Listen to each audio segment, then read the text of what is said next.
Hey, everybody, welcome back to the CMC Show. I'm your host, Anthony Stewart. And have you sat down and ever wondered what would a 75% cut of federal workers in this country, a precipitous cut, mind you, what would that mean to the economy and the unemployment rate? Have you ever wondered that? I have.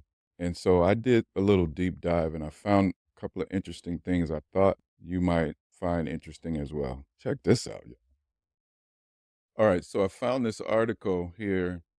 Says the implications of shrinking the federal workforce by DOGE is recommended 75%. So down here it says they want to cut the government by $2 trillion, right?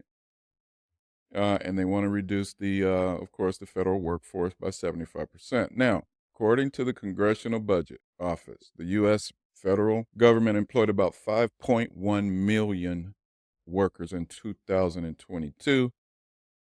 And that number is comparable to 1992. Okay.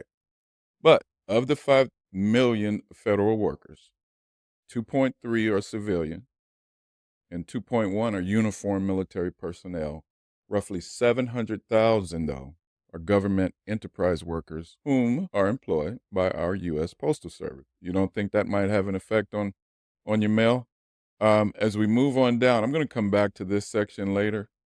But as we move on down, the most affected areas, here's a place called Fort Leonard Wood, Missouri. It's a U.S. Army base that my dad was actually stationed at one point. Cutting the civilian federal workforce by 75% would increase the unemployment rate there by a whopping 15%. Is that crazy or what? The smallest metro areas will see the largest changes in their labor market, double that of large areas.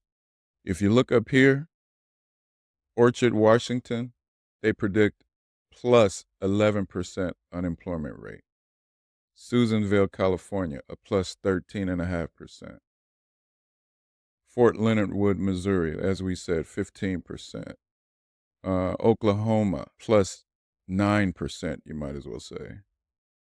Look at all these increases in unemployment.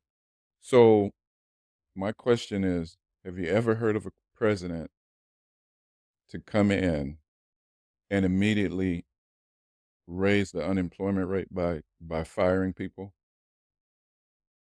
I mean, when has that ever happened? Somebody educate me on that. Fire a bunch of people as soon as you come in, and it affects the country by the unemployment rate going up, the labor market, the economy. It affects it in a negative way. When have you heard that? If you go to this article and you go back to these are interactive. You can just go through the areas yourself.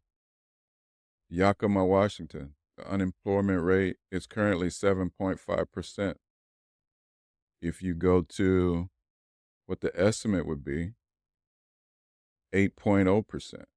Susanville, California will go to 20%, whereas right now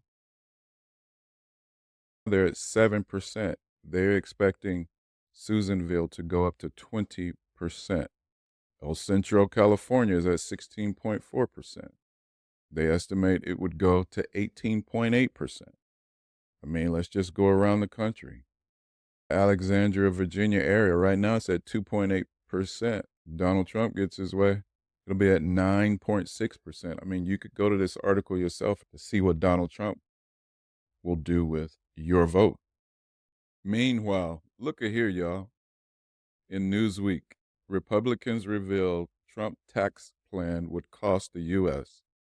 $4.5 trillion, while he's cutting your family and your friends and even your job, while he's raiding Hispanics all across the country.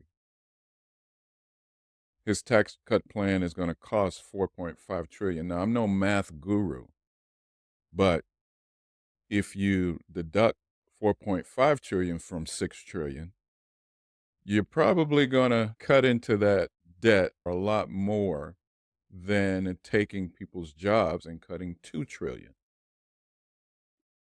Somebody help me with that. I'm just saying. But anyway, I just thought this was very interesting and thought that I would pass it on to you. I hope you like and subscribe and leave me comments. And I'll see you on the next video. Peace.